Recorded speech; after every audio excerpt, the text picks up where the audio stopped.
All right, looking back on last week against Mercer, I thought obviously it was great to get a win and one which we were able to play a number of guys, got some young players in the game, which was really good. I thought the guys were really dialed in throughout the week. They were locked in and focused.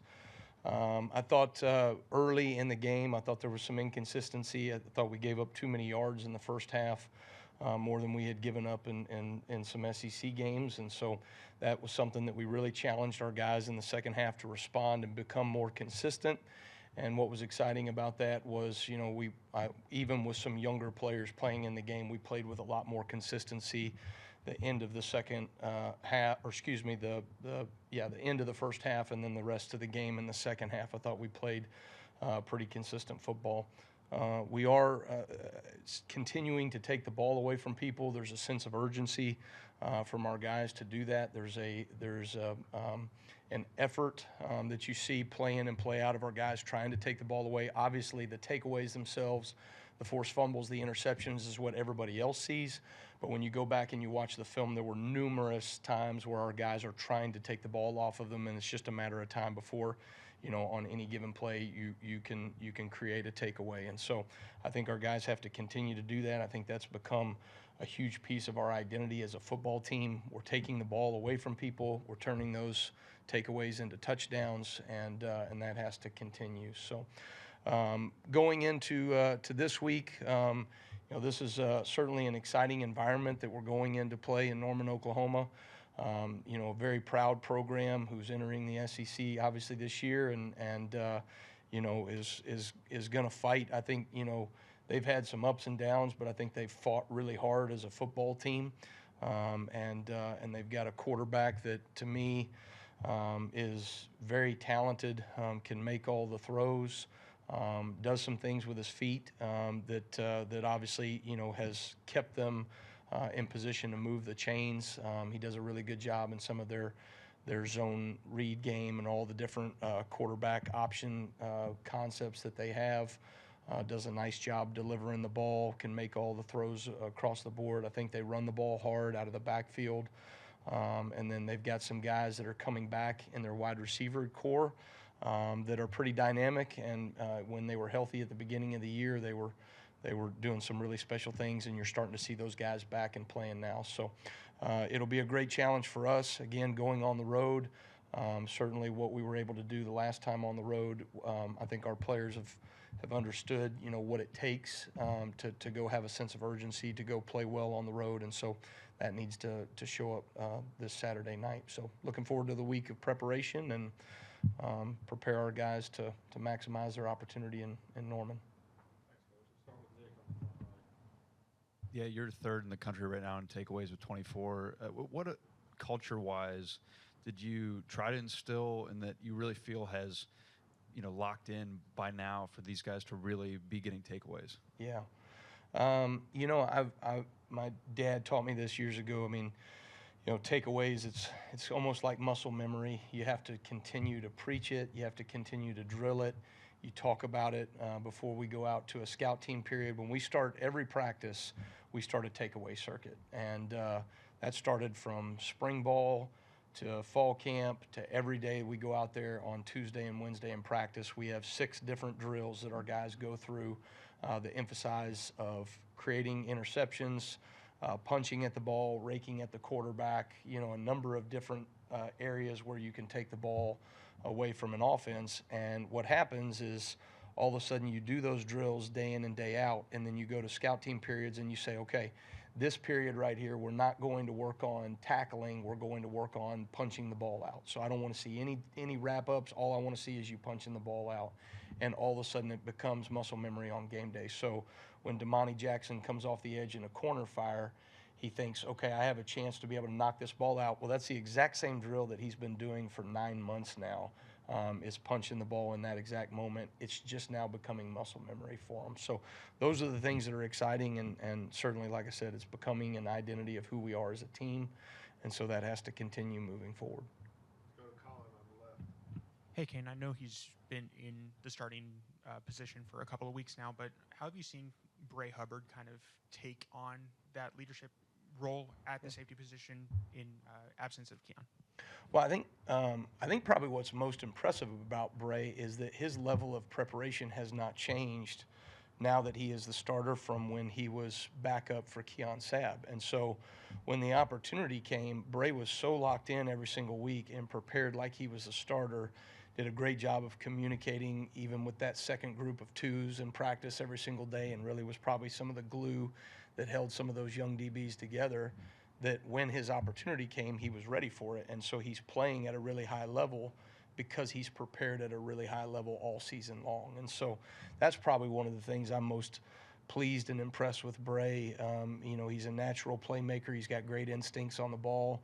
You know, he does a really good job of understanding how to play with leverage, and from a run fit capability standpoint, he's doing some tremendous things there as well. So just really pleased when you see a guy get rewarded for all the work that he's put in, and when an opportunity comes, he's made the most of it.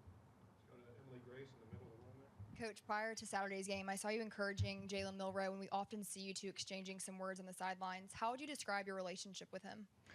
Well, you know, Jaylen is just obviously he's got a gravitational pull about the way that he carries himself, right? You know, here's a guy that, you know, is extremely talented, you know, has, probably a ton of, what do you want to say, attention and fame and all those other things, but, you know, doesn't ever walk by you in the hallway without saying hello, asking about your family, asking how you're doing. And I think a guy like that is just really impressive to me, the way he carries himself. I enjoy being around him. I enjoy talking to him all the time. I've always said, you know, a quarterback and a punter are a defensive coordinator's two best friends, and so I like to hang out with my friends every now and then, right? So and encourage them. So they, you know, I think the way that he has battled through some of the adversities that we've had this season is really impressive, and that's really what that conversation was about. You know, here we are on the back end of the season in November, you know, battling our asses off every single week. And I think, you know, he's a huge reason of why we've been able to have success in this moment. And so just giving him a little encouragement. I hope the volume wasn't too loud whenever you caught that. Let's go to Tony on the front left. How would you assess your team's pass rush in the last couple of weeks, and then going up against Oklahoma? Does that present? How do you exploit with them being last in the nation in sacks allowed? Yeah. You know, I mean, obviously, when you look at that, you always want to be mindful of disrupting the quarterback, and I think you have to do it different ways. Obviously, when you have the personnel to just, you know, simply rush somebody off the edge every single time, right? That might be, you know, one way. I think at times we can do that. I think our success in generating pass rush has been through creating multiple looks up front, and so we'll continue to do those things and mix some of the pressures that we're given and mix some of the looks and even some of the formational or the alignments that we show pre-snap, and then what we get it in and out of, so that we can create as many one-on-one matchups as possible, and then also, you know, try to schematically, you know, isolate maybe a certain, you know, guard or running back or a offensive tackle or whatever it may be. So I think we're doing a better job of that. Part of that is me being better on the back end of the season, recognizing our personnel and what we do really well. And then, you know, just as you start to see things from week to week in terms of what we do well and what we can take advantage of based off of what we see from the offense. So that I think we're trending in the right direction, but certainly that needs to continue. Let's go to Ryan in the back of the room. Hey, Coach, more of a broad question about you. The beginning of this season, we kind of talked about your transition from head coach to coordinator. You said you're enjoying more of the X's and O's. What has this experience been like this season, and kind of personally, a lot of pressure on being the defensive coordinator at Alabama? What has it been for you personally? How so? I'm just kidding with you.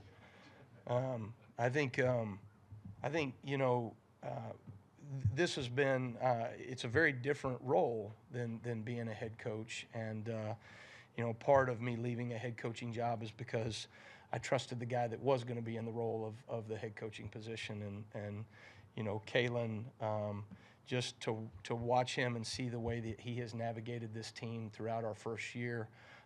You know, I've told you guys this before. His you know, superpower is his consistency, you know, in the face of adversity or success. he's the same guy over and over again. And I think that relentless consistency has been what's allowed us to kind of navigate through the highs and lows that we've seen so far this season and putting us positioned to play our best football on the back end of the season. So for me to see that in him, and then, you know, for him to be such a supportive head coach for the way we do things offensively, defensively, special teams, has allowed me to, you know, to maximize what we're doing defensively, because I feel so supported, you know, from the head coach position. And so, you know, he gives great thoughts. He gives great accountability.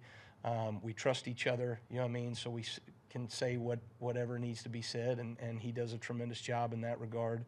And so I've really enjoyed the nuances and the little details in coordinating and making adjustments at halftime and figuring out how to stop people and maybe how to, you know, the challenge, right, is when somebody's doing something well against you, how do you still find a way to stop what they're doing and yet still be aggressive so that you can create takeaways and get off the field on third down? And, you know, quite honestly, I would say, you know, I have gotten better and better as a season. I've probably knocked some of the rust off, you know, as we've gone through the season. And I think that's what everybody in the building has to do. I think, you know, you either get better or you get worse. And I think step by step as a football team, we're getting better, and that includes me as a play caller and a defensive coordinator. All right, we got two questions on the front right. We'll start with Kennington, and then we'll go to Joe. What'd you make of Quaruss's interception, and just kind of how have you seen his confidence grow over the course of the season? Yeah, you know, the dude's made two great interceptions, you know, so far this year, and I think that he's continuing to grow as a football player. Part of what makes you a great defender, especially at that wolf position, is that you're creating production for the defense, and I think we're seeing him do more and more of that. You know, that was a great, you know, that interception came because a number of things happened well. They got in a third down call. They hard counted. They checked. We checked into a pressure, and then everybody up front, you know, executed that really well. Deontay Lawson, we talk about matching the hands of the quarterback. So when the quarterback's hands went up, he matched the hands. The ball got tipped. Really, if the ball doesn't get tipped, Quay's really still in a really good position there to go. He may have picked the ball off anyway, but now when the ball gets tipped and he has to dive and work through that. So I just think he's doing a really good job of continuing to stay relentless in his process. And now that because of injury and because he's producing at a higher level, you know, he is playing more and more consistent as we go through the season.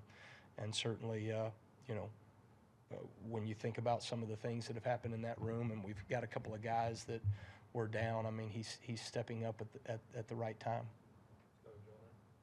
Staying in that room, how would you assess the play of Jon Pierre? And secondly, if I could, how do you balance with Oklahoma preparing for a quarterback like Jackson Arnold, and then with Michael Hawkins on the back on the sidelines? Two different skill sets there. Yeah, you know, first Yonze, I think, is taking steps in the right direction. You know, I think it's fun for me to watch the maturity of a young man. You know, certainly you think about year to year, but just for a younger guy, right, you can almost see weekly someone maturing and the way that they're going about their preparation to maximize their opportunities on game day. You know, Yonze is one guy that you could point to, and there's a number of them right now in our young defense, which we are, that are trying, you know, to operate at a more consistent level than they were early on in the season. And I think a lot of that has to do with there's a lot of older players that are setting the example, and they're starting, you know, those older players are producing, and our younger players are saying, this is what it's going to take, right? I don't think Jon Pierre would be in the same position had he not had Q Robinson in that room, right, as the example of what it's supposed to look like. And then from a quarterback position, you know, that's always the case, right?